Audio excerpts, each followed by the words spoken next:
Thank you to all of you who arrived here. My name is Jessica. I work here at the Great River Road Visitor and Learning Center at Freedom Park. It's an honor to see a wonderful crowd for this great program. I want to say a brief thank you to some of the people who make programs like this possible. We have many generous donors, members, and volunteers who make the operation of this facility possible and its programs. I'd like to thank the Nelson Family Foundation, the Prescott Foundation, and the Gertrude Sheely Charitable Trust specifically for their program and operational support that allows us to bring in fantastic speakers.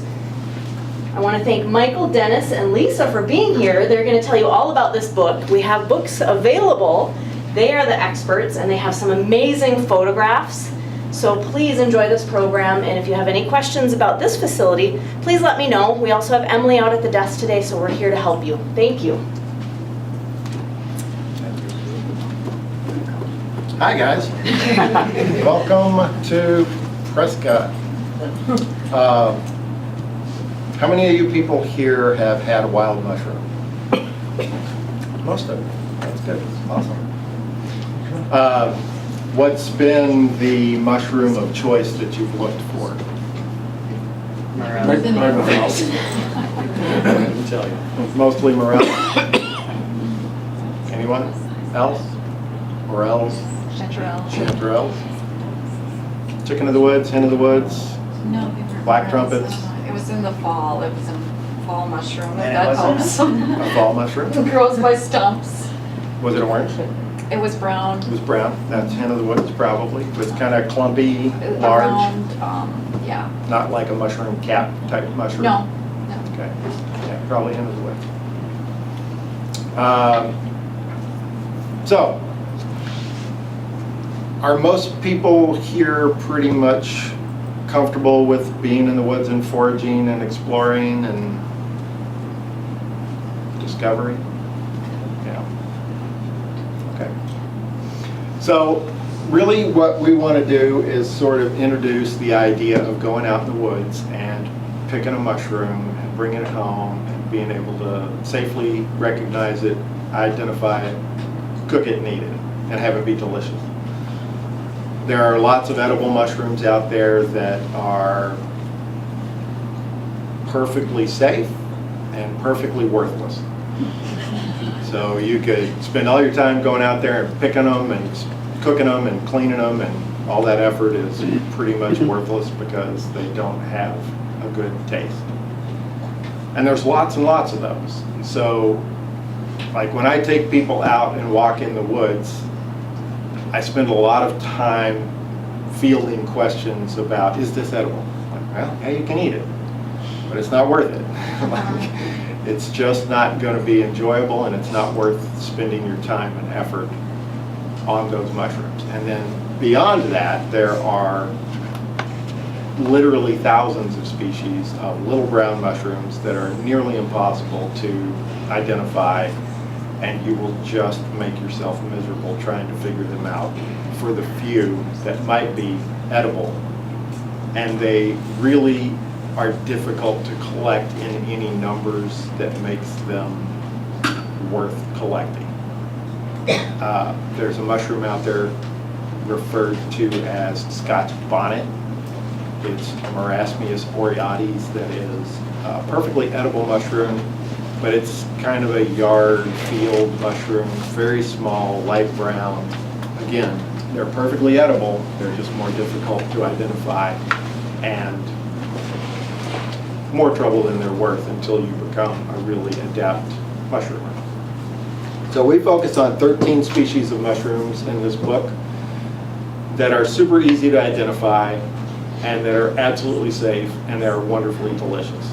So there's no time wasted, there's no effort wasted, and if you spend the time to go walk in the woods and pick a mushroom, then you'll be very well rewarded for having spent that effort and time.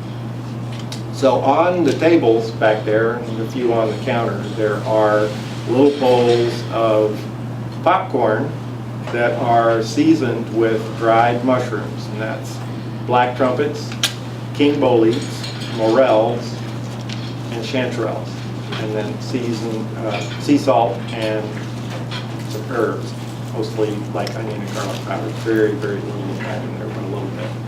There's no butter on it. Totally vegan and absolutely delicious. So pick one of those up and nibble. See what that's like.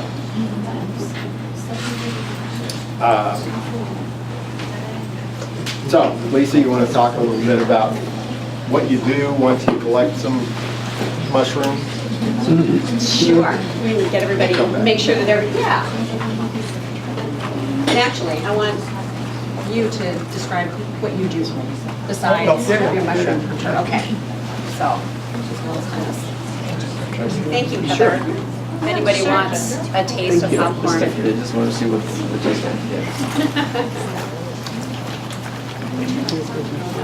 It's a good way to get that, the essence of a really wonderful mushroomy flavor. And it's a really great combination with the popcorn, I think. So I'm Lisa Golden Schroeder, and I am the cook in the three of us who worked on the book. And so Michael's our mushroom guy. He knows, you know, if you have questions about the foraging and the mushrooms themselves, from science to natural history, he's your man. Dennis is our photographer, and he took all the beautiful, we've got recipe photos as well as out in the woods photos and in studio still life photos of each of the species that we feature that are absolutely stunning. And we actually have a portfolio here with some enlargements of some of the still life photos that Dennis took for the book. So my part in this project was to work on developing recipes using the 13 species that we featured.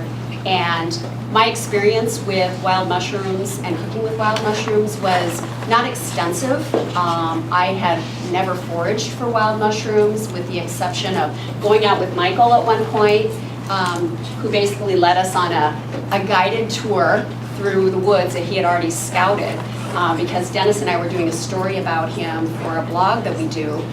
And so it was a little bit like Disneyland, because every turn that we took, there was like this wonderful display of mushroom that we had never seen before. And it was very different from what probably many of you have found when you go out into the woods. And you walk and you walk and you walk, and you're looking and looking and looking.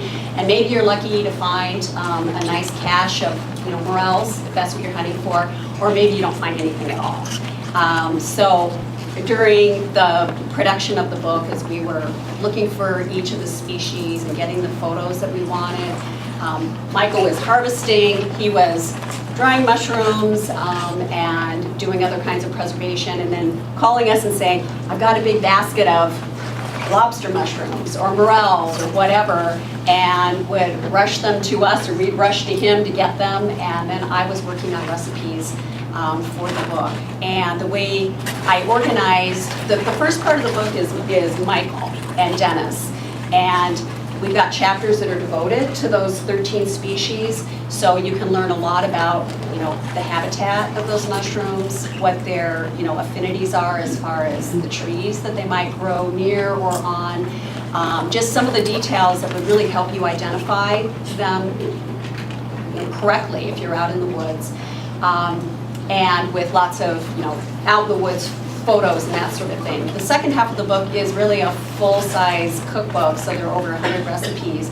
And I organized the recipes seasonally, which made the most sense to me versus doing a cookbook that's appetizers, main dishes, salads, that kind of thing, but that it was based on when those mushrooms were most likely to appear in the woods or out in the fields, what other kinds of food were in season at the same time. We were published by the Minnesota Historical Society Press, and so really our focus is on the upper Midwest, and so it was really very regional, local foods, and also I was really paying attention to the ethnic influences in this part of the country, the immigrant populations that came here to settle the Midwest, and kinds of the styles of recipes that were traditional, and how mushrooms might fit into those types of recipes. And a few of the recipes in the book were either given to me by friends who are Polish by ancestry, and so we We have a pierogi recipe using wild mushrooms. It's very traditional. I have another friend who's Norwegian who gave me stuffed cabbage leaves that have hen of the woods in them.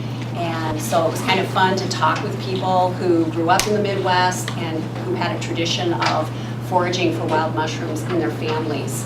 But I learned a ton about the cooking of these mushrooms because each one is so different. Their textures are different, their flavors are different, they are, go particularly well with certain other kinds of ingredients, and we just played around a lot with that. And so it was really fun. And now I can say, and I think Dennis likes to say this too, I feel very confident going out hunting for mushrooms, but only 13 species. I would never touch or pick anything that aren't in that group of 13, because that's what I know now from working with Michael and working on the book. So anyway, that's me. So I'm Dennis Becker. My role in the book obviously was photography, but I've been in advertising photography for over 30 years, shoot exclusively food. And Lisa and I started a blog, 5 years ago, called Two Fish, One Dish. We do stories, a lot of them related to food, and we wanted to do a story on mushrooms, and we got in contact with Michael. People told us this is the guy you need to see, so we got in touch with him. We did a story on our blog, and it turned out really nice, and actually we were approached by the Historical Society to do this book on mushrooms, which was kind of neat. My role in the book was quite a bit of the layout, the storyboarding, how it flows. The book is, like the upfront part of the book is all about Michael and kind of his philosophy about finding mushrooms. And then it goes into the actual 13 different types of mushrooms, and my thought was to do kind of an Autobahn style identification photo of every mushroom. That would be like the first plate of mushrooms in each chapter. And then after that, I tried to show it out in the field. Like, does it grow on the side of a tree? Does it grow next to a tree? Does it grow on the ground? Just kind of how it looks in its natural habitat. And then after that, if needed, I would try to do scale, like introducing human element or hands or something, because the sizes of these mushrooms are so different. And unless you show scale, you don't really get that.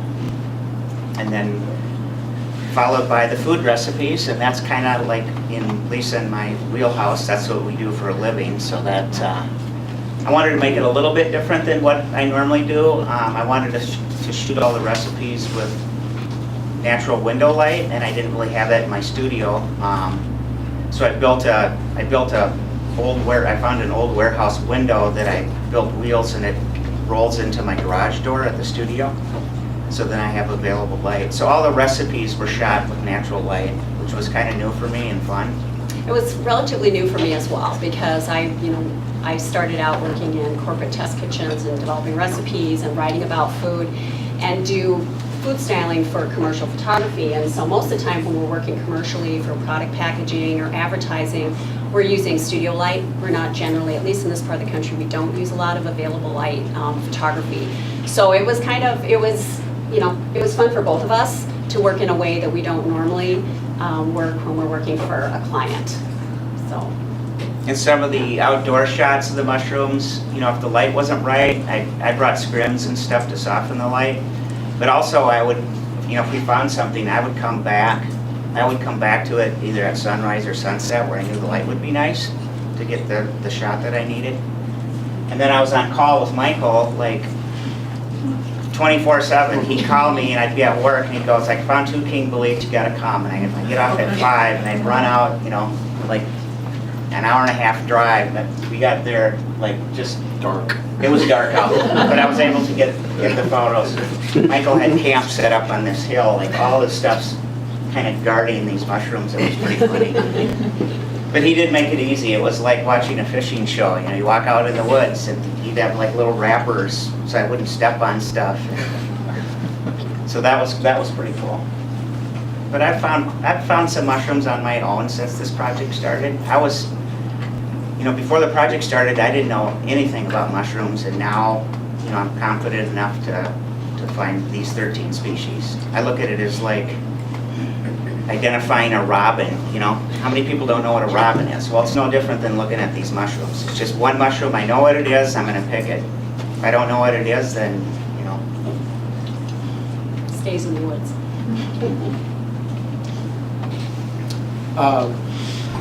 So I just want to talk a little bit about starting out into foraging for mushrooms. A lot of people, and I did this when I was younger, I would just go walk in the woods and expect to find a mushroom. And sometimes I did, and I felt like, oh, this is awesome.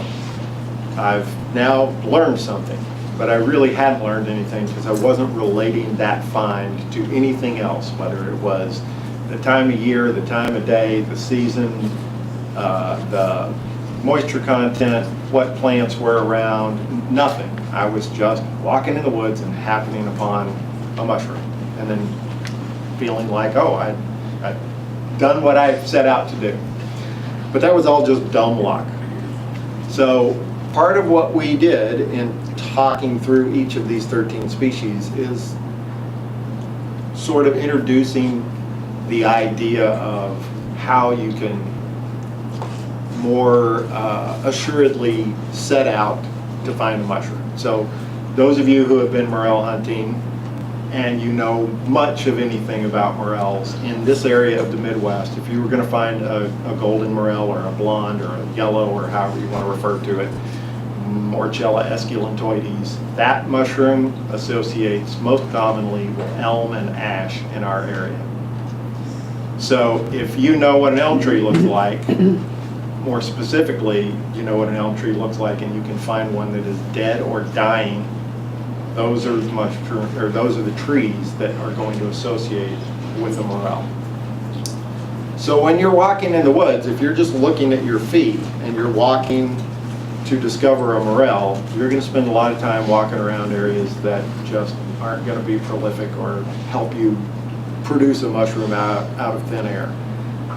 So really what you're doing is you're walking around looking for specific tree species most of the time. I mean, it's as important as any other association that you can make with any other thing that you do.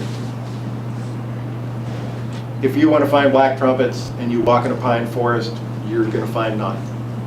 If you walk in a maple forest and you're looking for chicken of the woods, you're really unlikely to find it. Can you find it? Sure. It's going to be really rare. It's not going to be common. Most of the time, chicken of the woods is going to associate with oak.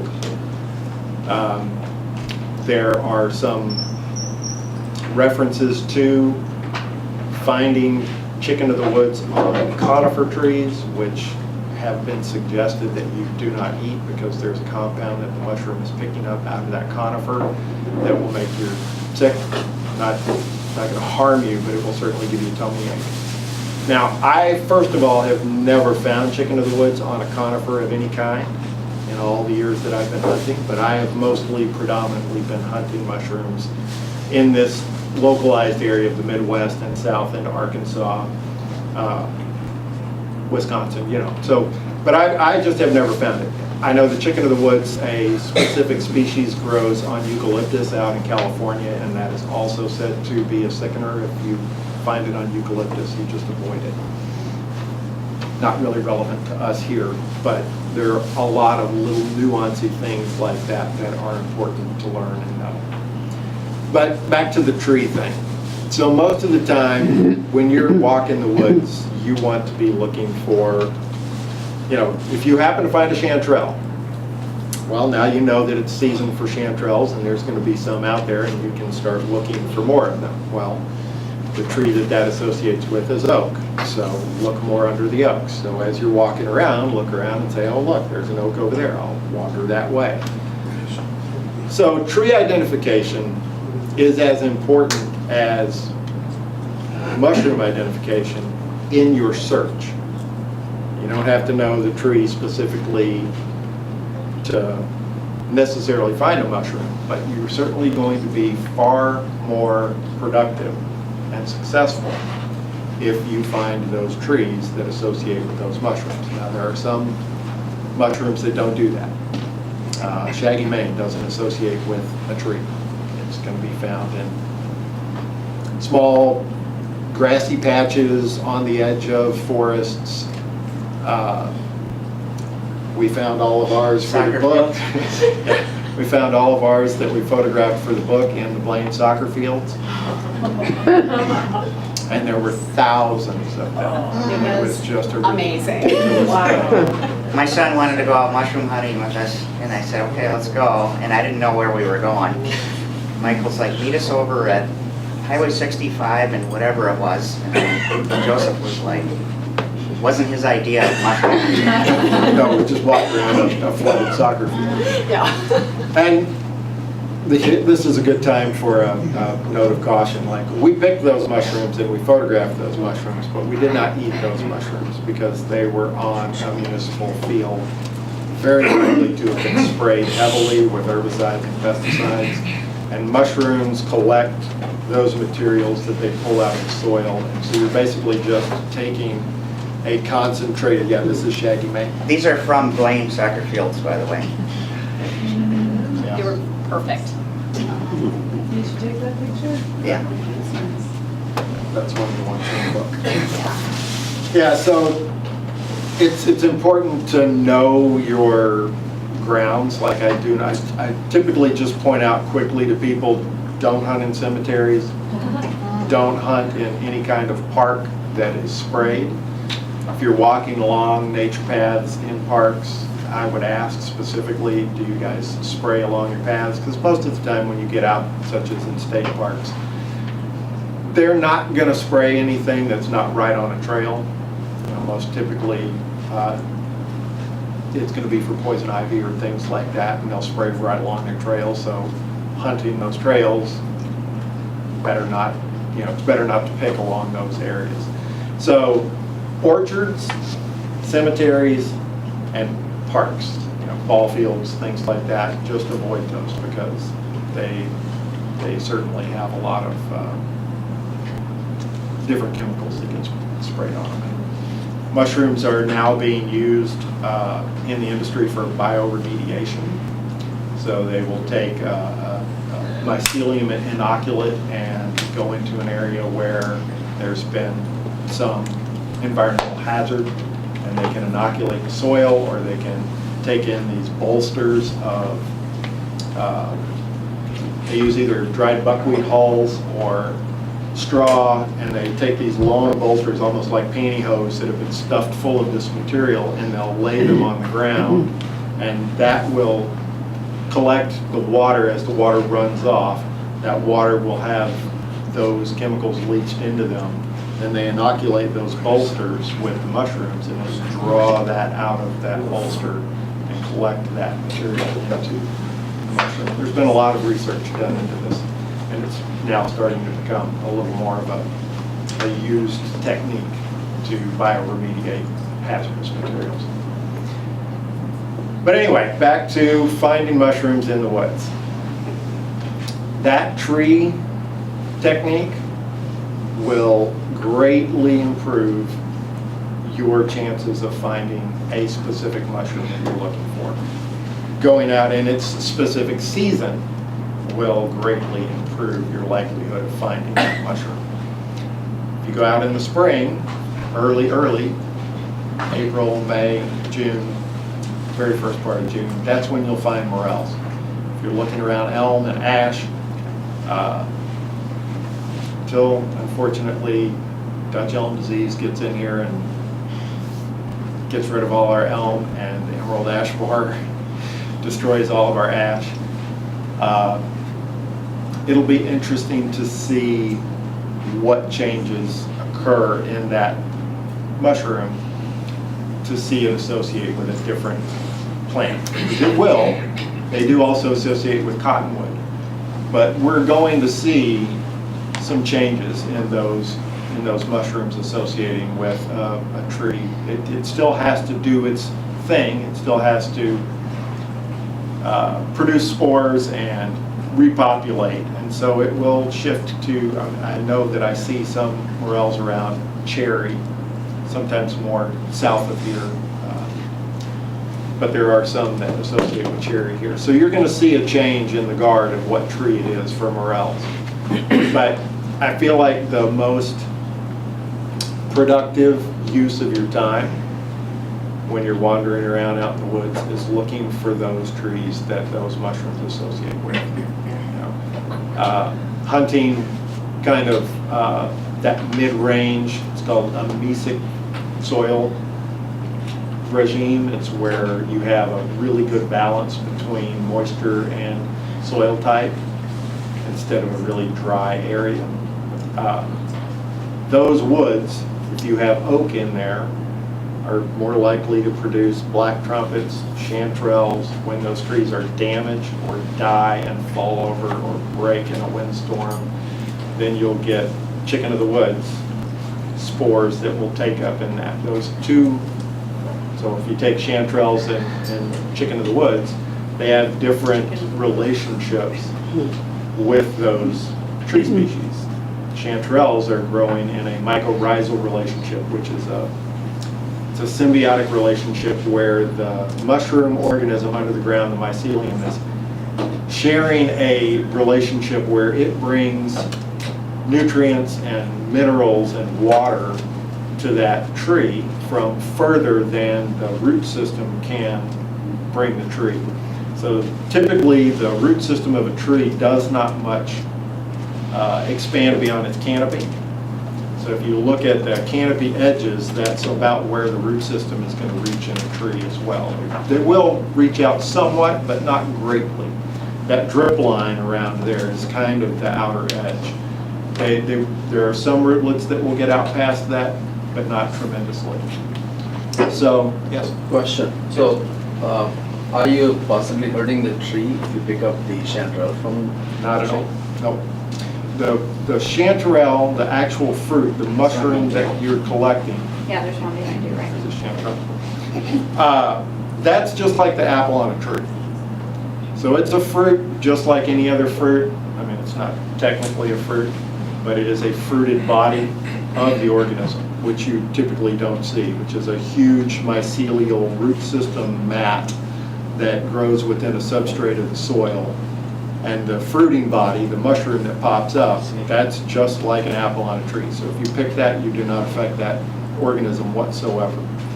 So then all that organism is doing is trying to populate, reproduce. Is basically the reproductive organism or structure of that organism.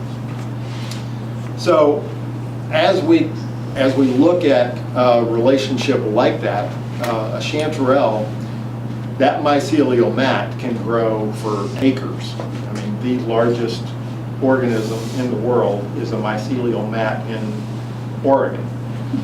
It's 2,100 acres. So it's enormous. And they literally have gone around and done soil testing with core samples of the soil, and they DNA that, and they can determine that it's not just chanterelle, it is one specific, and it's actually a honey mushroom. It's Armillaria malea, and that mushroom, one individual, has grown to be over 2,100 acres. So with that reach, they can bring, one of my favorite areas where you can see this is Afton State Park. So you'll see areas along the river where you can tell just by following the chanterelles, because they'll literally grow in these rivers. They're one of the easier ones, aren't they, to find? Yeah, well, they're bright yellow in the middle of the See woods. one and- So, you see this egg yolk laying there on the ground. You have to certainly know that that's a chanterelle, but if you follow the other indications in the book, you'll be able to determine that. But that mycelial mat will reach from where there's really good soil moisture all the way up the ridge to where there's oak. And the oaks are exchanging that water that mycelial mat can pull up from way down the hill with sugars for the mushroom. So they give the mushroom sugars that they create through photosynthesis, and the mushroom gives it water and minerals that it's pulling out of the soil. And there's this perfect exchange. And you can see other areas that have, so legumes are really good at fixing nitrogen in the soil. And when you get in, there's some like wild peas or some plants that are of that legume and pea family, and they are really, really good at fixing nitrogen in the soil. And in those areas, you'll see that there are no mushrooms growing. The chanterelle, I mean, you can be picking chanterelles right over there, and then you get into an area where the understory is covered in this wild legume, and there's no chanterelles growing there. And that's because the tree does not need to have that conversation with that mushroom because it's got plenty of food in the soil. So you're just not finding them there. And that's specifically what that is about. So you either have a mushroom that has a relationship with a tree, or in that it's sharing nutrients and resources, or you have a mushroom that's eating the tree. So chicken of the woods is a saprobic organism, which is eating the cellulose and the lignins in that tree in order to create its fruit body. So what you would then eat is the large shelf, those orange shells that chicken of the woods, or sulfur shelf as it's also known as. So those are really the two kinds of mushrooms that mostly are related to the book. Lion's mane is another saprobic mushroom. It grows a lot on maple or on big-tooth aspen. I commonly find it on. So once those, it's kind of a crazy-looking, corally looking, almost like all waterfall teeth that are growing on it. This was a trip up to, Michael called me at 8 o'clock in the morning because I thought we needed this for the book and we didn't have it. And he calls me up in the morning. We drive up to Moose Lake, get on ATVs, go 3 miles out into the woods, take a picture, we're done. 10 minutes. That was the desperate, there was a few of those that we needed for the book. And down to the wire. Yes? I was wondering, how did you decide on the 13 that you decided on? Well, it's a little bit of an outgrowth from the Christensen Foolproof 4. So there's a grouping of mushrooms. There were 4 species that were kind of the original, like, these are safe, they're super easy, you can't confuse them. And really, as time has gone by, we've just kind of added to that because there's really not anything out there that you're going to confuse a hen of the woods with. There's really not anything out there that you're going to confuse a lobster mushroom with. You know, chanterelles, can you confuse them with jack-o'-lanterns? Yes. I feel like you have to really struggle to make that confusion. If you're picking chanterelles, you're picking them out of the dirt. If you're picking jack-o'-lanterns, you're picking them off a piece of wood. That's just how they grow. that's a hen, Yeah, so this is a hen of the woods. and they're huge. You can't miss them if you actually spot them. Yeah, and that associates with oak. So Yeah. that's a saprobic mushroom that you'll find right near the base of oak tree. And they're actually growing off the root system of that tree, and it's a white butt rot that it causes the saprobic. You know, it's literally the mycelium slowly eating the parts of that tree that are dying and decaying. So, yes. How do you clean those? Every time I find them, there's a zillion bugs in them and I cannot get them out. Protein. Yeah. That's what you call protein. You just have to cut them into pieces. Like there's one on the table there that I dried whole, but that was a really clean, nice specimen, which is why I did that, because I wanted to have a dried one.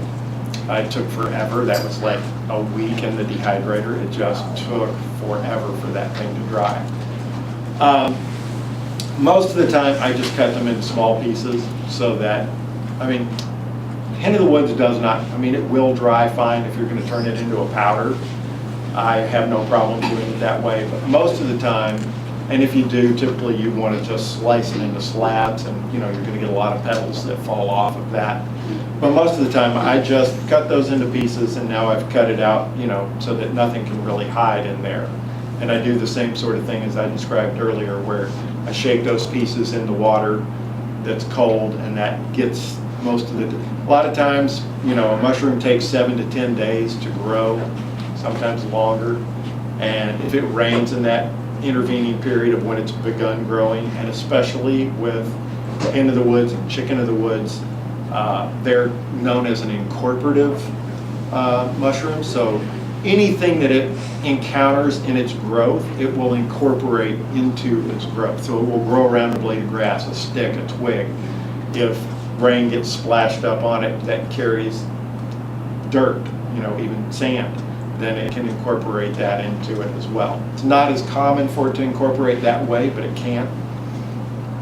But so I cut those into small pieces. I clean them all, and then for chicken of the woods, or hen of the woods and chicken of the woods, I saute into a duxelle and then freeze them. I vacuum seal them into logs, and they just get stacked in my freezer frozen because they just don't hold up to drying very well. If I have a specific reason to dry it and turn it into a powder, like for the mushroom seasoning salt or something like that, you can use it for soup bases, you can use it for a lot of different things. But if I'm going to do that, then I will just slice them into steaks basically and throw them in the dehydrator. And then sliced like that, they dehydrate pretty quickly. You can usually just do it overnight. One method that I actually learned from Michael that helped when we were doing, when I was doing recipe testing and the photography, was that he would often, bring nice, chunks of hen of the woods, or Dennis found some. And one thing that Michael mentioned, because often he'll use and when I've gone out with you, I've brought the same thing, these large plastic covered containers. And he would lay pieces of mushroom out inside these containers with just a single layer of kind of damp paper toweling, and layer it with paper toweling, and then a little more damp paper toweling on the top, and then cover it. We'd put them in the fridge. Well, all those little slugs and things that are inside the hen of the woods really don't like the cold. And so what I found, and you had described that to me, and then I found it immediately, was once that big container with those layers of mushrooms were in the fridge overnight, and I pull them out, and I was doing a lot of tearing the mushrooms apart to get, kind of a pretty look to them for some of the photographs. All those little slugs would have migrated up out of the mushroom and would be clinging to the paper toweling. And so I could just lift the paper towel out and gone. And then they were at least a lot cleaner. And then I'd be pulling them apart, maybe rinsing them a little bit if I needed to before I cooked them. So, but that was pretty kind of a little magical thing. I kind of like that because you just open them and go, you just kind of like that, and so. Anyway. Did you have a question? I have a question. Isn't there a false morel that looks awful like a morel? Is that safe? The only, okay, I know you're recording this, don't record this, teach. Record it, but this is going to be controversial.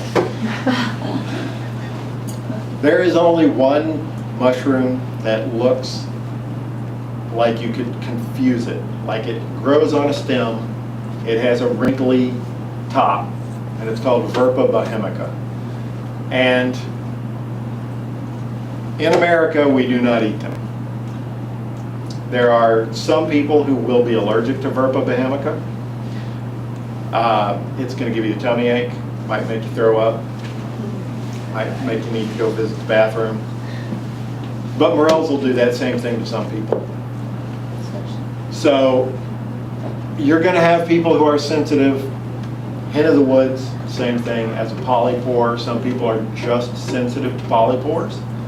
You may eat all kinds of crazy wild mushrooms your whole life, and then one day suddenly it's your first polypore mushroom and you eat that. Lisa has that problem. She can't eat polypores. You're going to get sick. So if you go to Italy, or you go over into Europe, all over Italy, Europe, Spain, France, they eat Verpa bohemica like it's going out of style. Now that would be false morel? That is sometimes called a false morel. There is also what is sometimes called a false morel that is called Gyrometra. There are several species of Gyrometra, and some of them contain the toxin Gyrometra, or gyrometrin. And that is a hydrazine, which is basically what rocket fuel is. And it is absolutely not good for you. Set you off. Starters, please. It will collect in your system, like you may be there. Apparently, and I've never eaten them, I do know a few chefs who have had them a couple of times because they just wanted to be a crazy chef and try something. And they say they're absolutely delicious and wonderful when you cook them. Now, you may be cooking part of that hydrazine out, but as I understand it, you're not getting all of it, and it will accumulate in your body, and eventually you're going to kill your liver and your kidneys.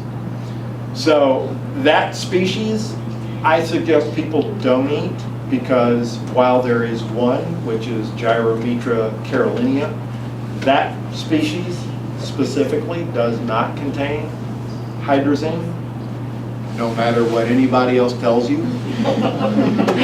That was just for the recording. That one's safe, but you have to be able to specifically identify that from the other species of Gyrometra, which is not a huge thing, but it's just one of those things you need to be able to take a little more care, and you need to be able to absolutely specify that that's what you're getting. Verpa behemica, try it. It's not going to hurt you. They still look different though, don't they? They do look different in that a true morel has pits in the cap. Verpa behemica is wrinkled, and when you slice it in half and you open it up, there's kind of a cottony, cobwebby material throughout the cap and the stem. In a morel, when you cut that morel in half and open it up, it is absolutely hollow. So whether it's a black morel and no matter, or a yellow morel, and no matter which species of that you're getting, whether it's Americana or Esculentoides, or in black morels, Angusticeps or Septentrionalis, when you cut that in half, it's going to be hollow. That's a true morel. It has pips and ridges, and it is hollow. Now, the only other mushroom that fits into that world is sometimes referred to as a half-free morel, which the connection of the stipe, the stem, to the morel, in Michigan, where I was just recently, they were referring to them as bells, and they had some other name, which I don't remember right off, but it was kind of a colloquial name. You know, it was like very specific to that area. So that morel is Mortella punctipes, and it is perfectly edible, and it has the same pitted ridges that a common morel has, or yellow or black. And when you slice it in half, it's hollow. It connects more up into the cap, so it actually looks like a free hanging bell on top of the stem itself. But if you are the least bit discerning, you are not going to confuse a morel with any other mushroom. Like, they just aren't that, they just don't look that much alike. They really don't. I saw pictures of them and I wouldn't make that mistake. The only one that I would say that you could, especially early in its development, is the Verpa behemica. But if you slice it in half, then you immediately see that it has the cottony cobwebby material in it, so you know that's not a true morel. So if you just follow the steps, there's no way you can confuse. The other, like the Gyrometras, they look so alien and weird. They do not look like something you want to eat. They look like a wrinkly brain, and they're dark, and the stems on them are really amorphous and strange. I mean, they just don't look like it's something you want to eat. But again, there is one species within that genus that is perfectly edible.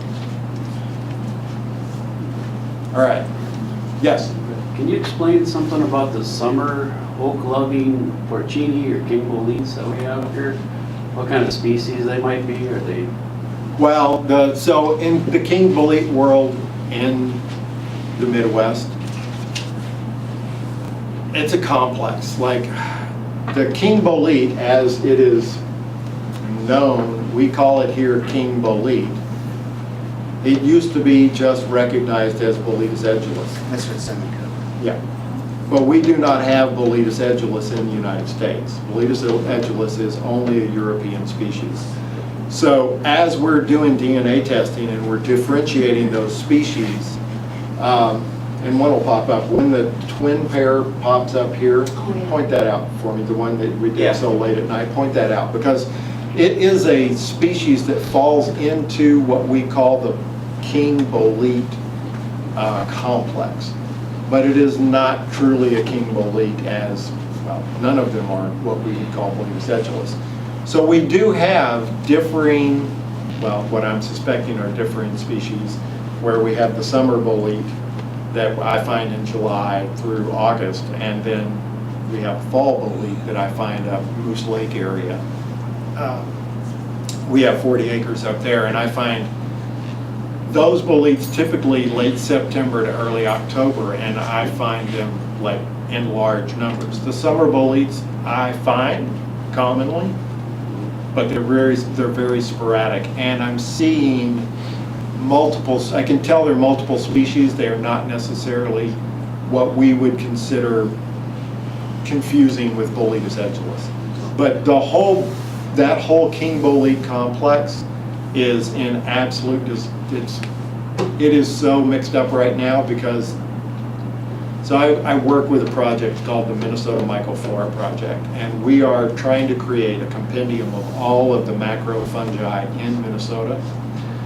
And I don't know if you know who Michael Kuo is. He's the mushroomexpert.com guy, and he's written several books. He's an amateur mycologist out there who is actually, I think, an English, or I think he's an English teacher. But he started doing, he did a morel mycoflora project where he just asked for all over the United States for people to send him dried specimens, you know, take GPS coordinates, tell me what it's associating with, you know, so look around and see what trees happen to be there, and then send him the dried specimens, and he did DNA testing on it. So he started trying to create a full North American morel complex so that we could understand that species. Well, what we quickly learned was that, well, none of our morels are European morels, and none of the morels, so there still is a lot of discussion of, are these gray morels, are these yellow morels, are these black morels? And gray morels are just a, I don't know the word here, it's right off the top of my head. It's a early form of a yellow morel. And all of these sort of observational concepts are coming out of just the experience that we have. So I believe early in the season morels tend to be gray. They're young, they're gray. If you let them go long enough and they have the perfect environment, they will become a yellow morel. But more commonly what I see is early in the season, the very first mushrooms I'm finding are going to be gray in the morel season. About midway, everything that's coming up quickly starts turning yellow. And they turn yellow very, very early on, and they may grow into a larger morel, but that later or mid-season morel is going to be a yellow morel. You're not commonly going to find that many grays once you get into the mid-swing of the season as the soil temps are coming up. Then late in the season, the very last stragglers are what we call Bigfoot morels, and they tend to get to be giant.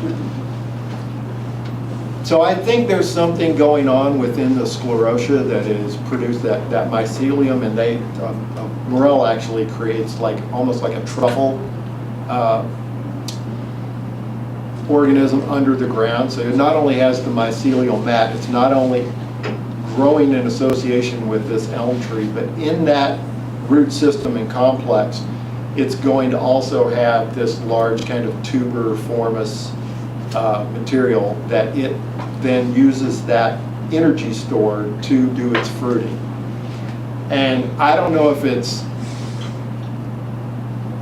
maybe there are compounds in the early morels that are more frost resistant, that make them gray, that then become yellow, and then that the last crazy hurrah, whatever compounds that mycelium are pushing out tends to create these great big giants.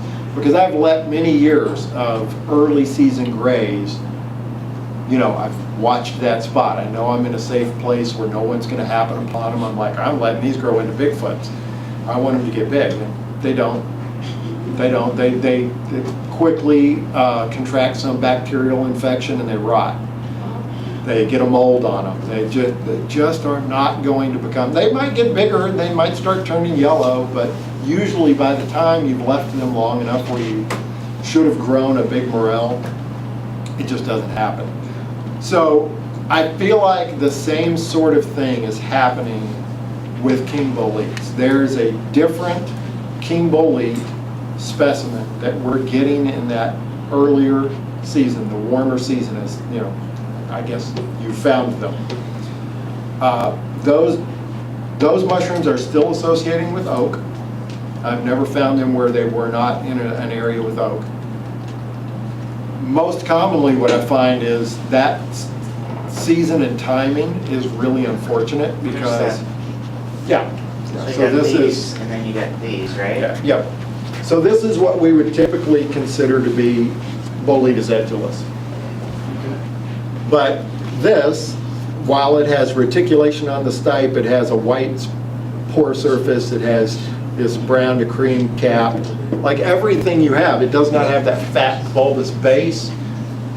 These are sometimes referred to as Boletus nobilis, but I assure you every bit of this is going to get thrown out the window. Nobilis is an eastern species? Yeah, but we will still have that through here as well. Even though those specifications, we shouldn't, it's like finding Amanita muscaria.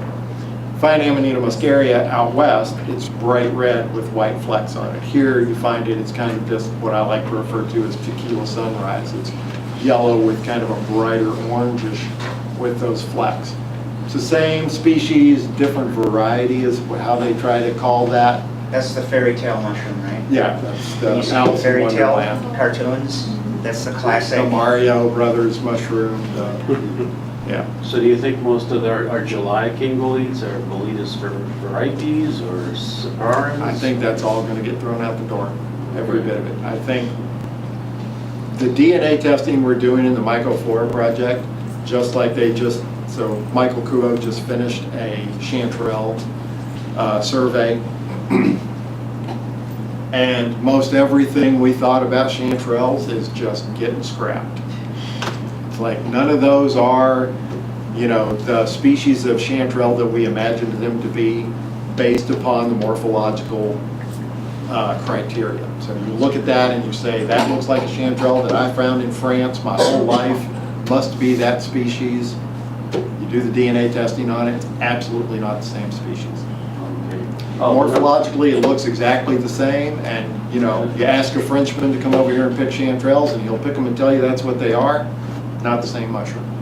Looks identical, not the same mushroom. It's very confusing, and basically when you take the Linnaean system of naming for the Latin, and we categorize mushrooms based upon spore print and morphological characteristics, that changes, the minute you do a DNA testing and you discover, oh, well, yeah, we have a DNA write-up for Boletus edulis, but when you pick what looks like a Boletus edulis, and you can pick it anywhere in the United States, and none of them match what the European species was.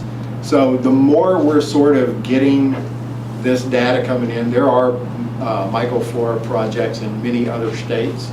Most of them are being associated through small mycological societies or university mycological societies. But that information is really flooding the system out there, and it's just so much data that we don't yet have a handle on what species those really are. Those, you know, to define that as varieties or any of the other boletes, I assure you that's all based on the Linnaean morphological criteria, and that is all going to get scrapped. It's just taking the time to get that DNA testing done. We're going to see that, you know, they've done the same thing through DNA testing with birds. You know, it's like, used to be all these birds were in these specific genus, and now suddenly they're like, oh, that's not a woodpecker after all. We're going to have to move that over here because it's actually more closely related to parrots. I mean, it is such a bizarre thing to start, you know, the Linnaean system is really amazing for as long as it's been operable. And it is, well, especially in the mushroom world, like we've eaten mushrooms based upon those criteria, those morphological criteria, and most of the time that's been great and safe. You know, you eat a bolete in Spain, you eat a bolete here that have the same characteristics, you're safe and everything's great.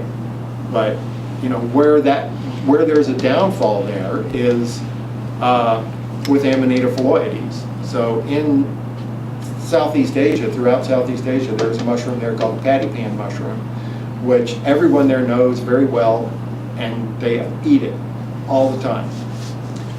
But you have people who migrate here from those areas, and they live in California where Amanita phalloides grows, and they pick Amanita phalloides because it looks morphologically the same, and they poison themselves.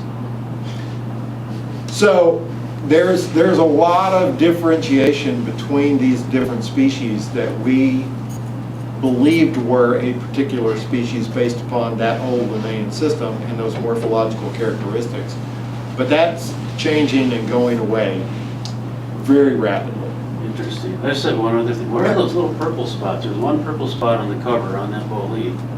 And I found, if I thought I had varieties before, I did ammonia once, and on some of them I think they're varieties that turn blackish purple with amber in the middle. Yeah. You mean What? this Yeah, there's a that little blue purple hue speck kind of- on some of those mushrooms. What is it? Just curious. There's nothing specific to it. It's just that match of mushrooms. Besides the mouse holes? Right, the inch marks. Yeah, they get nibbled on a lot. Yeah. I have a question. Yes. Have you ever collected a, what's the thought about cordinarius? I mean, that purple little cobwebby, you said cobweb and it reminded me of that. What do you think about them? Are there any safe ones to eat in this area? Yeah, we don't talk about those because they're too easy to confuse, and there are some cordinarius mushrooms that will definitely not treat you well. So I try not to get into data that confuses people much. I mean, I'm sorry if I've already done that. But when you start looking at mushroom species, like I deal with king bolete because it has reticulation. If you have reticulation, you have a white pore surface or turning to that sort of pale yellow into olive green pore surface, a brown cap. You pinch a piece off of it and nibble it raw and spit it out, and it's not bitter or have any off taste. That is absolutely a safe edible mushroom. There is nothing else out there that you can confuse that with that will harm you. So I don't have a problem talking about that mushroom, but when you start talking about cordinaria species, if you don't have a pretty good handle on which ones can be dangerous, you can hurt yourself. So, like the 13 that we've had in this book, that we placed in this book, I feel really good about sharing that information with a complete novice and having them be able to walk away and safely experiment and explore mushrooms. You know, I make this comparison a lot, but a lot of Americans are very mycophobic. They're afraid to even begin exploring mushrooms. But if you walked out your back door and you started eating plants, you would poison yourself way quicker than if you walked out your back door and just started eating mushrooms. So it's not really comparatively a concern. I think that Americans should relax and not be so panicked about whether or not they're gonna, eat the magical toadstool and fall down the rabbit hole like, Alice in Wonderland, There's just not that many, well, there's certainly not that many deadly poisonous mushrooms out there. There's only a handful.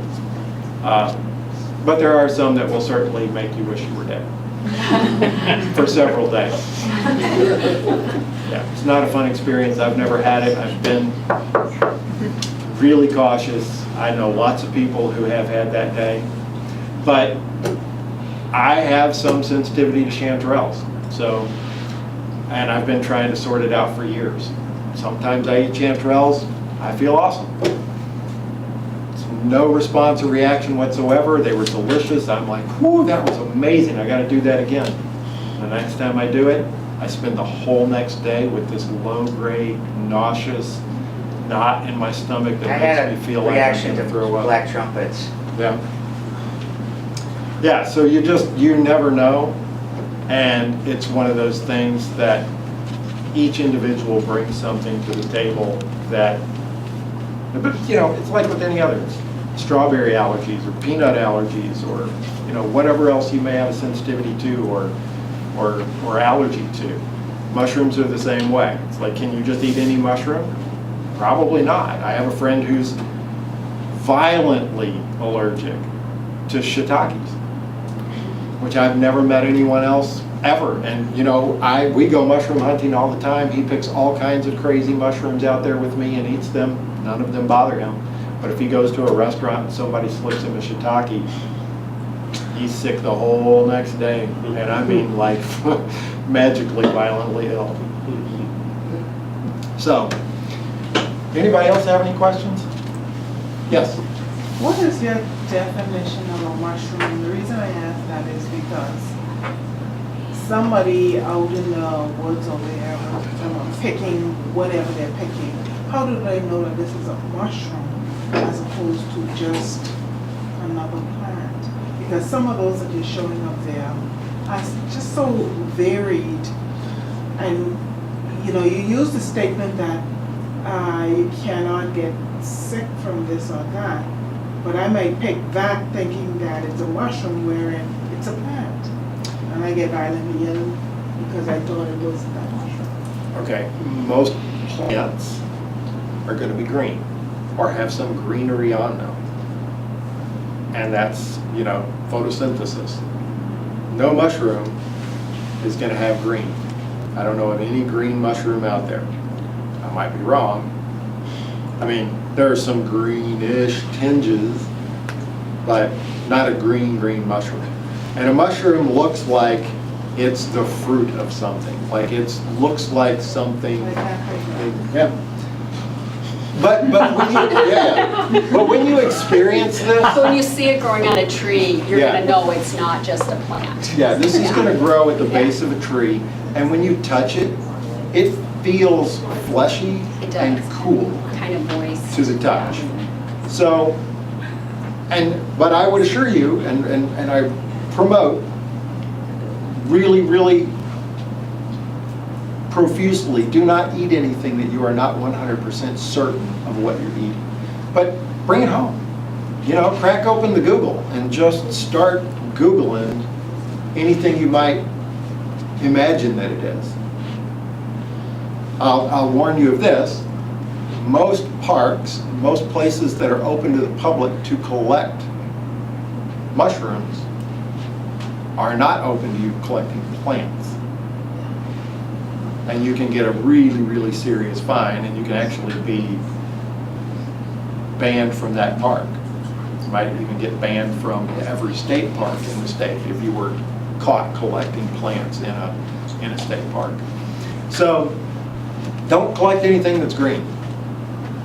And if you buy this book and you look through this book, you have a pretty quick reference to know that, well, that might be a mushroom. When you look at black trumpets, they look like gray or brown or black petunias to me. They don't look like anything that would be a mushroom. But when you feel it, it's cool and fleshy. So, and then there are other characteristics. black trumpets, they smell floral and fruity. You know, it's kind of confusing because it sort of looks like flower and it sort of looks like a mushroom.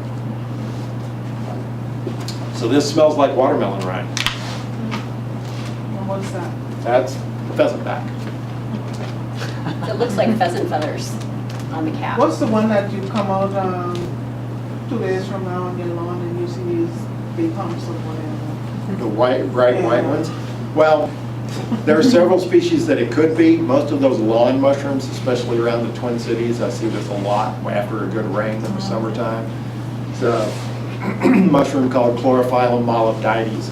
And that mushroom has, if you let it mature and you look under the cap and the gills, it starts turning a faint sagey green color, and it will eventually turn kind of really, not a bright green, but a strong green color.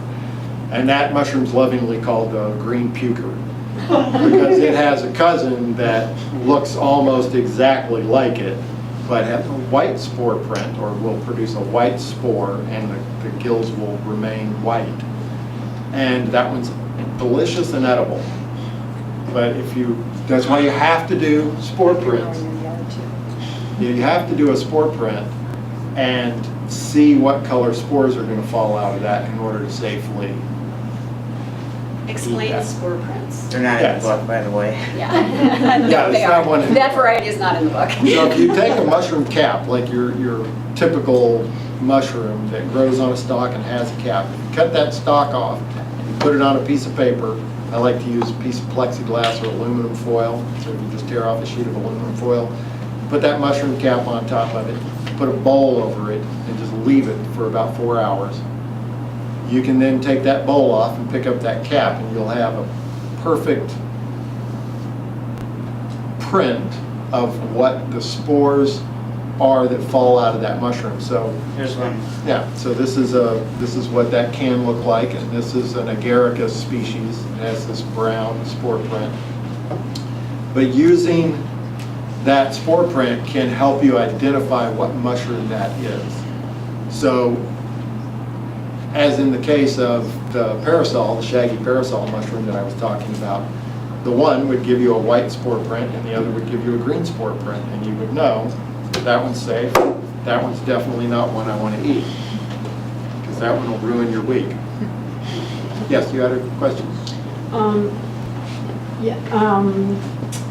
In the yard or tree line or whatever, up at a cabin up north, okay, I must have a big mycelial mat, because I can see, it almost looks like a, I don't know, fairy ring. I'm not really up on mushrooms, so Yep, this is that's an okay. ignorant question. No. Okay, and I've been tempted sometimes. I think that there might be one kind in there that looks sort of like what's in one of these books. So I'd be tempted, but there's all these other ones that are like bright red and, weird in this ring. And so is this do different mycelial mats go on Absolutely. top of one another? They grow interconnectedly with one another. So if I find what looks like a good mushroom that's like growing up through a mycelial mat that's bad stuff, will that hurt me? Nope.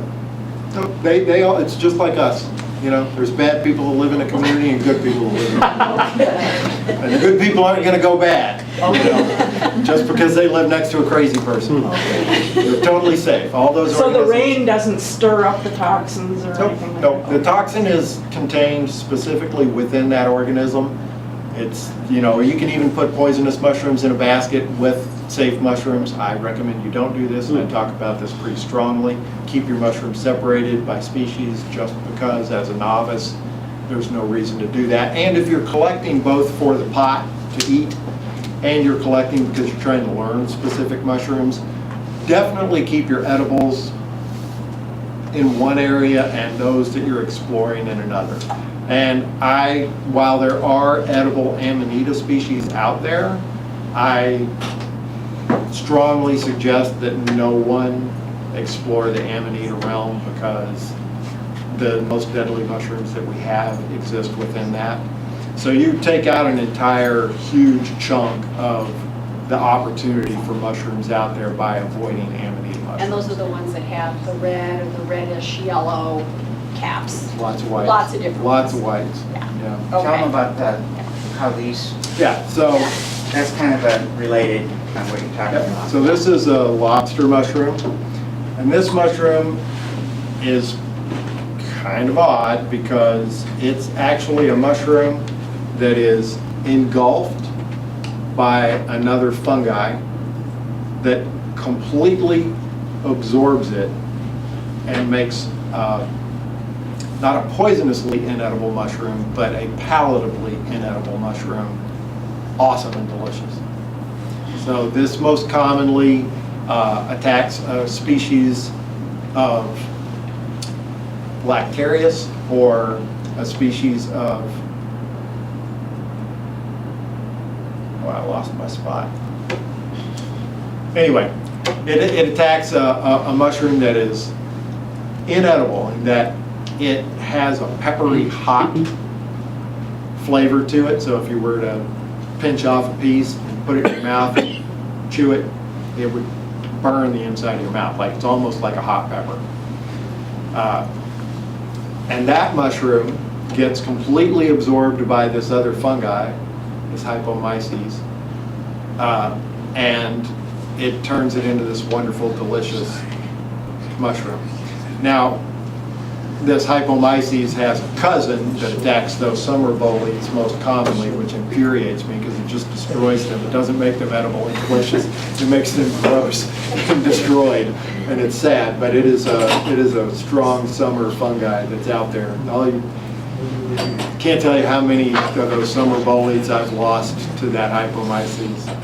You know, you leave them overnight because you think, I just want to give them one more day. They're so tiny. If I just give them, and you get just the least bit of rain, just a tiny little dusting, that's all it takes. That little bit of moisture, that hypomyces will be on it, and that'll be the end of them. And it takes like an hour. I've been out there the very next day, you know, rush out there and you get there because I know it rained overnight, just a little bit. No, already gone. Like just. I've got 2 days later and there's 70 big king bullies, all with that hypomyces. Yeah, I know. Sometimes you can't imagine how quickly they grow, and then sometimes how long it seems to take a mushroom to grow. That's the lobster. And those are really amazing to find. And they dry really well. They're really cool. Yeah, there's one of the jars Yeah. on the table has some. Yeah. When are you supposed to pick the shaggy mane, when it's white or when it's pink? Shaggy mane doesn't really go pink. I mean, it will have some pinkishness to it. The thing about shaggy mane is, whenever you pick it, you want to pick it while it's firm, and you want to rush to your house and cook it, because they will melt in a matter of hours. They self-digest. They do what's called a deliquescence, where they put out an enzyme and it begins to digest itself from the edge of the cap all the way up to the top of the cap, and it just turns into black, soupy, stinky ink. So if you find them and they're firm, it doesn't matter if they're pinkish or they're grayish or they're whitish, as long as they're firm. And I suggest anytime you're going out that you're in that season or that's what you're looking for, or someone calls you and says, hey, yeah, see, this is, There's an example they of just both. melt so quickly. Some people call them inky caps. Yeah. Because they just kind of turn into the Black ink. Yeah.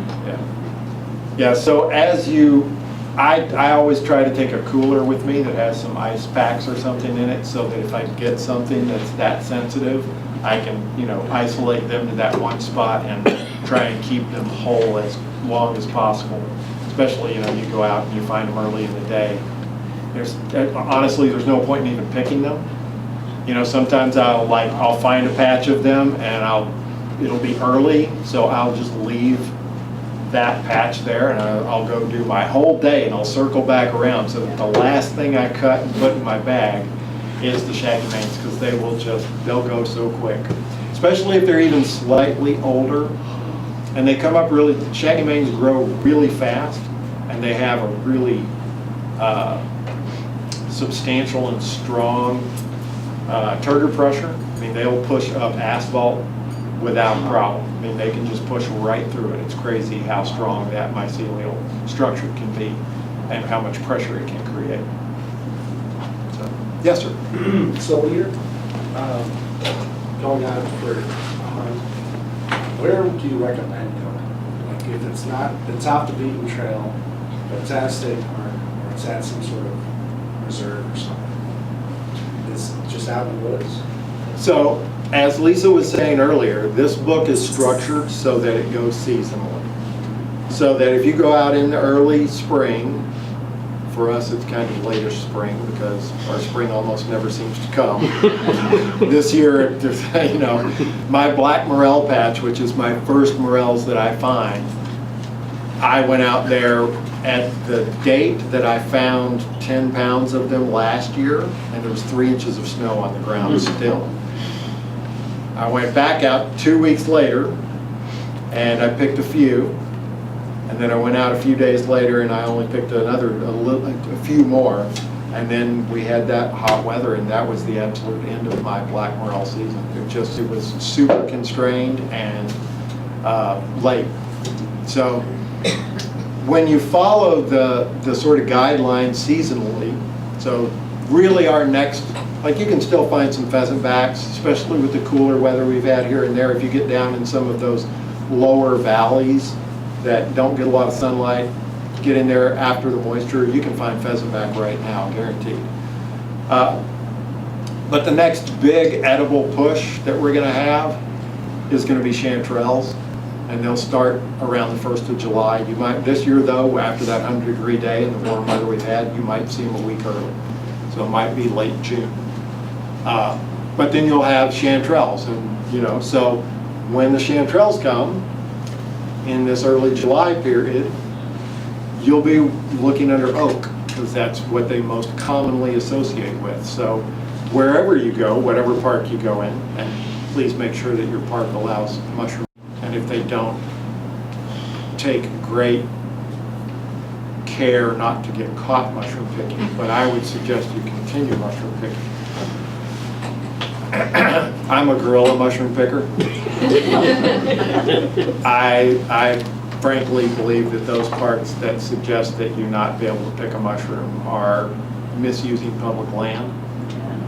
And so be cautious, you know, don't walk around with your basket in your hand or with your bag out, you know, trying to spread the spores. Doggy poop bags work pretty good when you're walking your dog. If they're big enough. Right, don't confuse the bags. I find a lot of my mushrooms out walking my dog. I don't really go out, you know, just from doing this project. I see them, you know, like, you know, the woods they grow at the base of oak trees. So you can walk down a trail and just start seeing the oak trees and just start scanning the bases as you're walking. I found quite a few that way. Last year, Dennis was the hen of the wood king. He was fine. I was getting a picture message from him every other day. He's like, look, I found 3 more. Like, okay, I don't know what you're going to do with all those. I think he was eating them as fast as he was finding them. Yeah, so, you know, if you follow that seasonal progression, you know, chanterelles, once they start in July, you'll have them all the way through September. And they may migrate in the environment in that, you know, sometimes you'll find them at the top of a ridge early. And as the season progresses, you can kind of follow them all the way down that hillside. If you know an area where you, oh, look, I found chanterelles, and you're at an elevation, but that slopes down, just keep coming back and looking further down, because you can literally follow those mushrooms down the hill as the season progresses on. Cloudy weather is good. Yeah, cloudy's better than sunny. That sunny dappled light, they're really hard to see. Or if you come early in the morning or close to sunset, when it starts getting real dark, then you can really see them. Yep. That strong dappled lighting for a yellow mushroom is almost impossible. But so following that progression, you know, you'll begin seeing some summer boletes in July. That's going to associate with oak. So when you're out there looking for those chanterelles and you find a brown hamburger bun looking mushroom under a tree, look and see if it's got pores instead of gills. Look and see if it's got that spider web lace reticulation on the stipe, and pinch a piece off of it and taste it and see if it's bitter. If it's not bitter, you're golden. Take that sucker home and cook it up.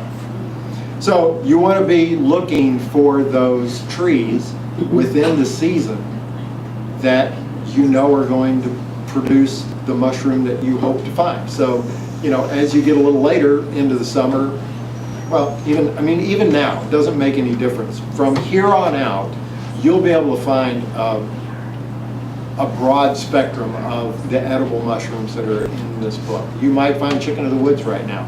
You might find a crazy early hen. Most of the time, the earlier hens that I find tend to be around red oak, and the later ones tend to be around white. But that's just kind of a guideline, you know. Chicken of the woods, I see people finding them already all over the place. I haven't found one. I found a wad of oysters yesterday. So it just depends. But again, you know, so if you're walking through a large, mature, big tooth aspen or popple stand, you know, you're not likely to find chanterelles. I'm not going to say it's impossible. You might find some. But more likely, you'd be likely to run across hedgehog.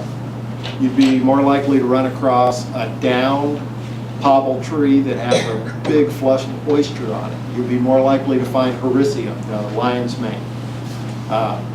Because those mushrooms associate with those trees, in the case of lion's mane, you know, it's a saprobic relationship. Oysters, it's a saprobic relationship. So once that tree's down or dead, even if it's standing, then you'll get that outcropping of morels, oyster mushrooms, or Hericium.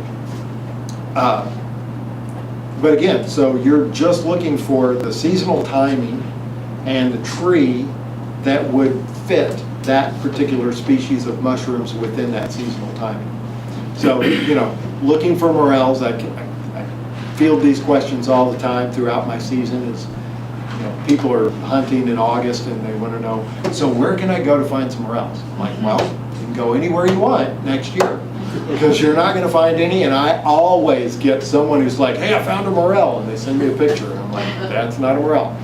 And I could have told you that because it's not May or June. Well, you do recommend like public lands? I said, yeah, look, I am a huge promoter of the use of public land. If we are not using them and we are not advocating for holding on to public land, we're going to lose it. You know, Texas basically took all of their public land and sold it. So there is no public land in Texas. There's, you know, some parks. Most of them are either national parks or state parks, but that is and it's very controlled. But here in Minnesota, you know, you have enormous amounts of public land. So I always suggest people go to your areas, look, ask, you know, make sure that you can. When you get into things like certain parks departments, usually it's county or municipal parks that don't allow mushroom picking. I suggest bringing a backpack and putting your mushrooms in your backpack as you pick them. Most of the time those rules are, they're connected to a ruling that says you're not allowed off trail. But how's that public land if I'm not allowed off a trail? So if you go mushroom hunting in those parks and you're going to go off trail, don't just go 10 feet, go 300 feet. Get off trail where nobody's going to see you. Go do that. I know I'm advocating for something that a lot of people squawk and yell at me for doing, but it's public land. You should be able to use it. You're picking a fruit. You're not harming anything. Go to state parks, you can pick berries, you can pick nuts, you can pick mushrooms. You can't pick plants, you can't dig plants, you can't harm the environment. But if you're not harming the environment and you're doing something that is promoting using our public ground and you're advocating for other people to learn and go out and experience nature. Therefore, they will appreciate it. Therefore, they're likely to advocate for its use and protection and stewardship. I'm 100% in favor of that all the way around, because the more we have children staring at a screen and ignoring the outside world. Look, right now, we are, and I'm sorry to get off on this as a rant, but we are nearing a real crisis in that hunters and hunter recruitment are falling by numbers strongly year to year to year. The greatest number of dollars that go into conservation in this country come from hunters and hunter licensure and the excise taxes from the Pittman-Robertson Act and the Dingell-Johnson Act, which is for hunters and anglers. That's $1 billion a year. In the next 10 years, they expect that to decrease by 1/4 to 1/3 because of the failure of hunter recruitment. So therefore, what's going to happen is you're going to see legislatures begin to start picking at that public land. Well, if it's not being used, let's sell some of it off. The county has a deficit. How can we make that up? Well, we'll just sell off part of this and such reserve. If we're not using it, it'll get taken away from us. So I suggest that you fight back about every resistance to how we use our public lands. They are our land. We live in an amazing country that offers that.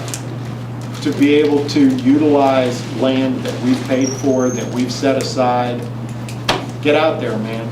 Beat the bush. That's the end of my rant. Anybody else have questions? So what did you guys think of the popcorn? Good, good. That's the promotion? You like it? Good. It's one of my favorite things to do, especially with the stragglers that I find at the end of the season. A lot of times, you know, you'll go out and kind of at the end of chanterelle season and you're only finding a few. And now I've got a few and I dry them. I just dry them and throw them into a bin, and that all gets pulverized and powdered. And I use it for soup bases, and I use it to bread or dust pork chops or chicken and fry it. It's like, There's some other recipes in that vein in the larder chapter of the book that are good ways of using just little bits of mushrooms. So you can make compound butters, you can make broth. There are all kinds of things that you can make if you don't get a huge harvest. Or even if you do get a huge harvest, at some point you may decide you just want to do something different to help preserve what it took you a long time to find. so does anybody have any questions specific to how you get out there and forage, what you need to be looking for, where? Black trumpets. Yeah. Never found one. I haven't either.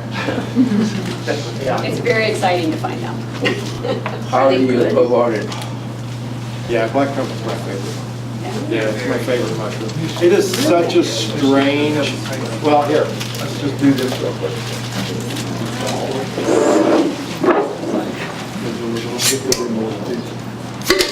We'll smell that. Wow, Yeah, that's nice. That's, Oh, that's good. yeah, and it's not like any other mushroom. Yeah.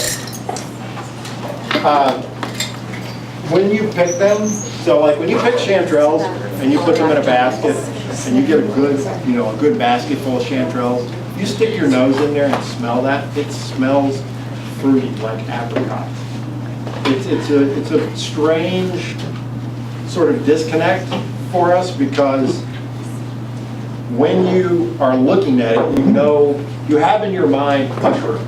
So you have in your mind kind of that umami, round, full, rich flavor, but then you stick your nose in it and you smell it and it smells like fruit. And it's such a strange disconnect. Now when you cook them, you don't end up with that same ripe fruit. I mean, it is a sweeter mushroom. It does have, yeah, it has kind of a little sweet, but very rich Yes. flavor. Yeah, but with black trumpets, like I will sometimes smell them before I see them. When you get into a patch of them and you walk, once you know that smell, once you have that in your lexicon of aromas, I'll catch myself in the woods just being, bumbling along as I do. And when they are in the leaf duff, they look like dried oak leaves. They are so hard to see until you get your eye on them. So you can just be walking along and missing them, and then I'll suddenly think, that smells, that's black trumpet, stop, everybody freeze. And then sure enough, you'll realize you're deep into a good patch. My best day of picking black trumpets, I picked 36 pounds. Which They don't weigh much. And they don't weigh No, much. they're really, they come back in the same spots. Yeah, they have a mycorrhizal relationship with oaks. And my areas that I pick black trumpets from, they produce every single year. And some years better than others, just like with any other organism. But yeah, I mean, we have 40 acres up near Moose Lake, and that is the craziest black trumpet producing area that I've ever seen. When are you going again? You pass this. Pardon? Hey, we're gonna do some forest walks, let Yeah, us we'll know, do that. put you on the list. Cost-wise, some of these more expensive than others, if you're able to find them or purchase them. Yes. So morels tend to be quite expensive because their season is very short. When you say very short, 10 days? No. It depends on the year. This year, yeah, it was basically about 10, not much more than 10 days. It was terrible. But in my best season, I think it has been a month and a half to 2 months. I mean, that year was crazy in that I think I was picking mushrooms from April into mid to late June almost. I mean, I was still finding morels, but that was a really unusual year. You don't commonly see that kind of season length for morels. But yeah, there's,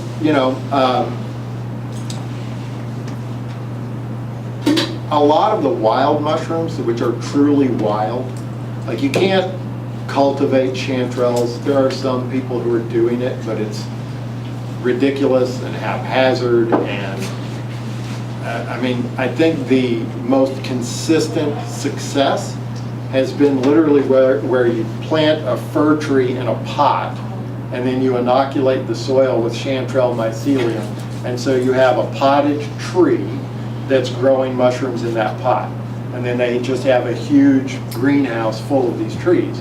But you're basically growing trees that are going to then produce the mushroom, and it doesn't produce a lot of them. It's not like growing button mushrooms or oysters or maitake, the hen of the woods, which you can just do on basically pantyhose stuffed full of sawdust. You can inoculate that with mycelium and that'll grow. That's most of the maitake or hen of the woods that you get at a restaurant. They're all cultivated. They're not being wild picked. It's And rare. you can purchase those Yeah. in a well-stocked grocery store that has a large selection of mushrooms, and they're not super expensive, Yeah, those not are- like morels. Yeah, those are pretty cheap. Yeah. Anyone else? I was allergic to morels for 3 years, and this year I'm not. So it was a Great, really huh? good year. It was a poor and a really good year. You also for mixed morels. alcohol the first time you tried it. Yeah, I remember that first time. I was there. Was that 3 years ago? Yeah, I was there. The North Woods. Yeah, exactly. I was there. I remember sitting around that campfire, and all of a sudden he goes, "Uh-oh!" Yeah. So this year, I mean, Was that last black? year. Was it black? Yeah, it was And black you morels. you weren't allergic this year? And then, it was around a few days of having alcohol the last couple of years, maybe 3 days Yep. away from it, and still, Oh, yeah. I would feel nauseous and sick last year. This year, I started out with 1 morel, then 3, then 5, and I was just really happy to be eating these And things up no more and more. alcohol? No alcohol, Yeah, no. yeah. Well, I mean, and that's another of those common interactions that a lot of people miss or don't understand. It's like, there's a compound in there that will sometimes react with alcohol. I mean, that's like, if you look that up, if you Google morels and alcohol, there's a certain segment of the population that they can eat morels just fine, they can drink just fine, but put the two of those together, and it's a vomit fest. Just something stays within your body for days. Yeah. Can I show you a couple of different mushrooms we found and Sure. since you're here? you Yeah. know, Yeah. Definitely more than we do. He picked them and he doesn't speak a word of English, so he doesn't really know where, but we live near along the Brown Creek in Stillwater, and they're mostly oaks, maples, birches, some elms, so. Yeah, this is elm. So this is pheasantback. Do not eat those. They are perfectly edible, But but not those waste are time on not, it. well, no. When you get these fresh, these are fine. How about this one? No Very way. large one. No, very bad. You see how soft? Yes. Yeah, that's filled with bacteria, and that will make you sick. This one is the Sorry, I freshest wanted to one, come the to one you. that I would say you could eat, but even that is way beyond fresh. Well, these were from 4 or 5 days ago. Yes, yes. yeah. Although they were in the Pheasantback. fridge. Pheasant. They get kind of slimy. Yeah. Yeah. Domanda è se ci sono funghi velenosi. Do we have a lot of mushrooms that not only are not worth looking for cooking, they're actually poisonous to the point? Not very many. Here in Minnesota, not many. There are some, which is why I suggest don't eat anything that you're not 100% certain of. This is a perfectly good edible, just not in this state. It's just old. Okay. But if you find these fresh, they should smell like watermelon rind. Does that make sense? Or Yes, what did cucumber. you call them again? It's called pheasantback. Oh, the pheasantback, Yes, okay, yes. okay. Yeah, it's dryad saddle sometimes it's called. It's- Okay. Here's the Yeah. fresh ones here.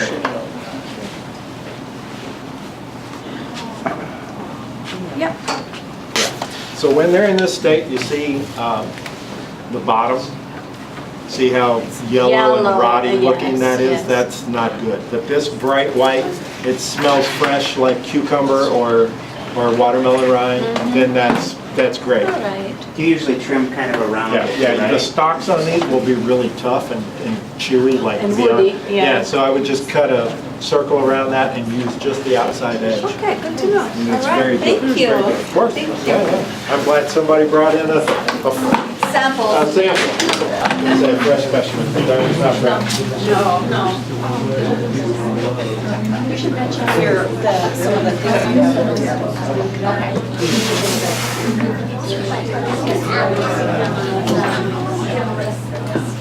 All right, does anybody else have any questions? I have a cooking question. Okay. I get those puffballs every year. Yep. I tried grilling them, I despise them. Did you find a good recipe for puffballs? You know, I can't say the puffballs are my favorite, just because they're kind of, they're bland, but the upside is they're a little bit like eating tofu, where they really can take on other bold flavors that you add to them. One way of handling puffballs that, Michael, you've talked about is just dehydrating them and creating a powder with them that you can use to enrich sauces and that sort of thing. But they do lend themselves well to things like, making like a Parmigiana, like sliced, like you would use eggplant. So you've got a lot of other stuff going on there, and it adds a meatiness to the dish, but you're adding a lot of other flavors. I did a grilled bruschetta recipe, and they are a little spongy, it's not like it's a knife and fork deal. It's not like you can pick it up with your hands, but added all kinds of interesting, flavorful ingredients with them.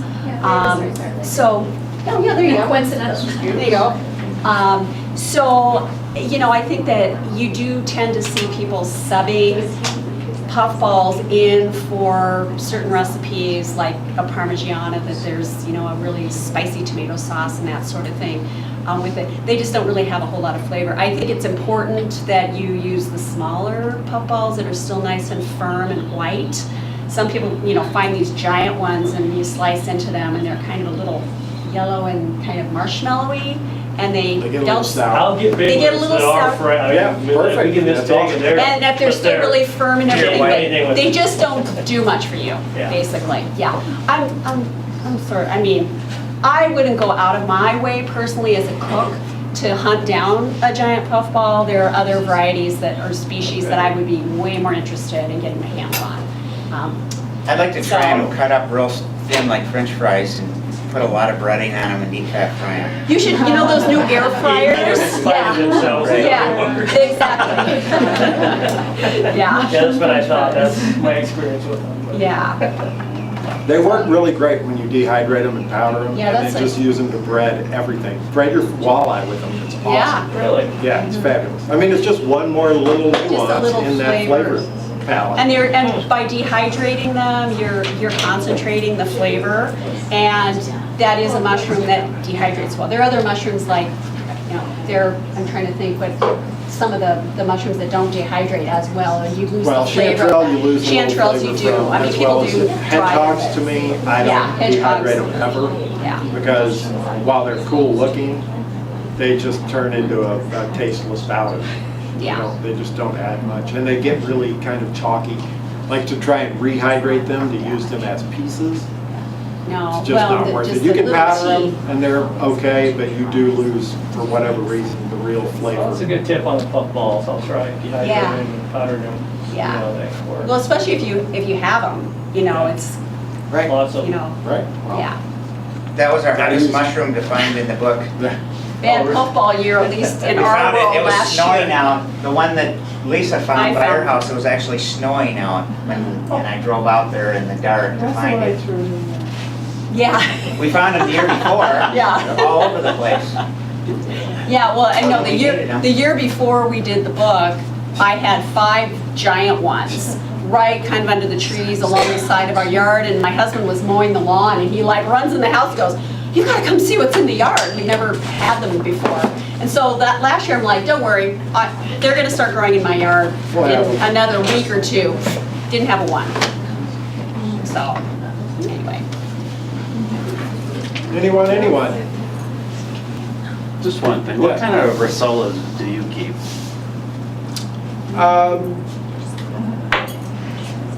I pick and choose them truly sparingly. I don't do a lot with Russell. I don't feel like they're worth my time. But here and there, every once in a while, I'll run into a patch where there are some decent ones, and I'll do that, but not much. I mean, the quilted green, if I find those, I definitely pick them and bring them home, because, I mean, 90% of the time when I pick them, they're full of bugs.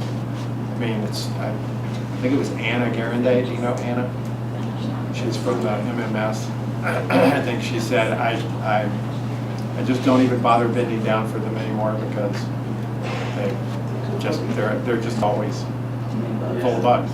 And every once in a while, I will find a really nice one. It's usually like 1 or 2 a year. So I have an ongoing jar that I dehydrate them, and they go in that jar. And when I build up enough of them, I'll make something fun out of them. But I just sort of keep a running batch of, different mushrooms. Like on one of the tables, there's a jar full of Lactarius volimus, and I find a lot of Lactarius volimus, and I really like it. It's a fun mushroom, and I typically find them in large quantities. There's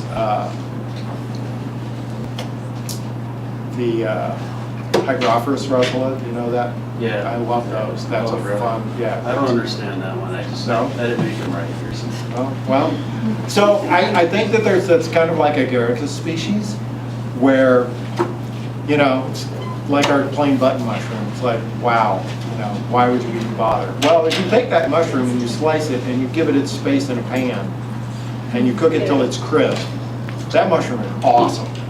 But most people don't do that. Most people cook them kind of like what you would get out of a can. They cook them to that sort of slug-like, slimy, wet place, and then they don't go any further. And so you just have kind of this not particularly flavorful, sluggish, textured. It's not appealing. But if you take that, and if you do that with Hygrophorus rusula, I call them pinkies.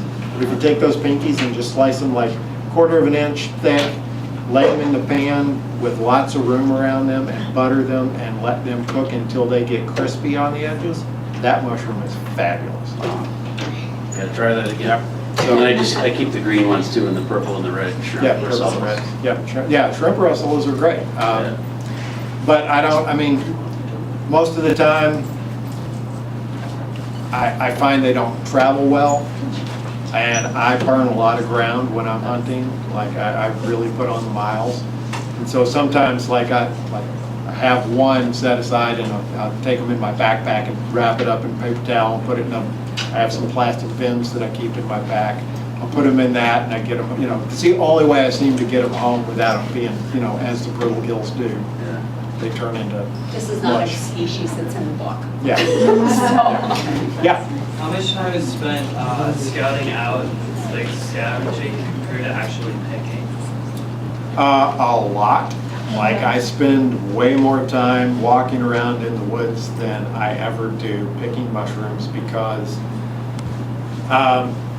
it's just a lot of ground to cover. And even when I am picking and I'm being successful, I'm still covering more ground and collecting information on other species that, every year I run into a big patch of what's called chicken fat bolete. And I find those, and I don't pick them much. Every once in a while I'll pick a few of them to eat, but they're not one that I find particularly appetizing. But anytime you're out, you're going to spend a lot more time walking, except for those lucky days. I mean, like I said, the day that I picked 36 pounds of black trumpets we'd walked around most of the morning, didn't really find much of anything, and we were walking back to our car, and a friend of mine found one. Came back, he was walking ahead of me, and he came back and said, "Wait, what's this?" And I said, "Stop! Go back where you were."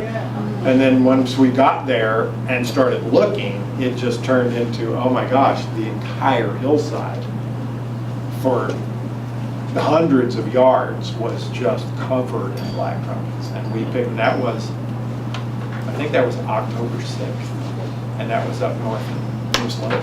So we picked that 36 pounds, and I think it was not the next day, but the day after that, it snowed 8 inches.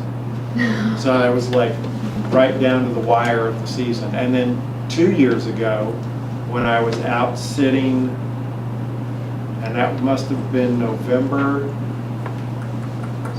12th or 15th, it was deer season, and I was sitting for deer, and I came down out of my deer stand, and walking along through the oaks, there were black trumpets, and that was November, and that was up north. So it's a lot of, we actually get a really good season here. There are a lot of mushrooms that you can pick from that early season, April if we're lucky, May if we're not, morel season all the way through. I found Haricea in November up in Moose Lake too, sitting for deer. Realize, you're sitting there for so long and you're like, what is that over there? And you get down and go look, and who would have guessed that late in the season I would have been picking mushrooms in November. What's your favorite way to try mushrooms? To try them in butter. Just butter, just I would saute them. second that. Just saute them. Yeah, that way you really get the flavor of the mushroom. Yeah. No, not dry. I mean, To dry. To make it dry. Way to dry them. To dry them. To store them like I have here? Yes. I use a dehydrator 100% of the time. There are some people who slice them and put them out just on screens and say, just let them air dry. I tried morels that way once, and I put them in my jar, and I came back 4 days later, and the whole jar was just full of mold.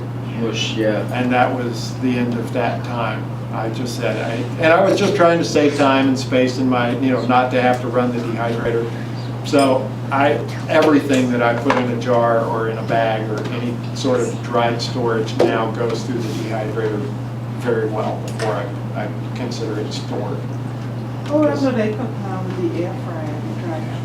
You know what, I actually haven't played with it because I actually am working on a project and I just got an air fryer and it just all of a sudden occurred to me as we were talking about trying mushroom fries. I'm gonna try it, yeah. So, Yeah. Do you have one? Have you tried using one? No, I haven't. Yeah. I would never have bought one, but for needing to use one for work and so on, I kind of decided to play with it. So, yeah. All right. Well, thanks for sticking around for so long. Thanks for sharing a beautiful sunny afternoon with us. That was fantastic. Michael Karns,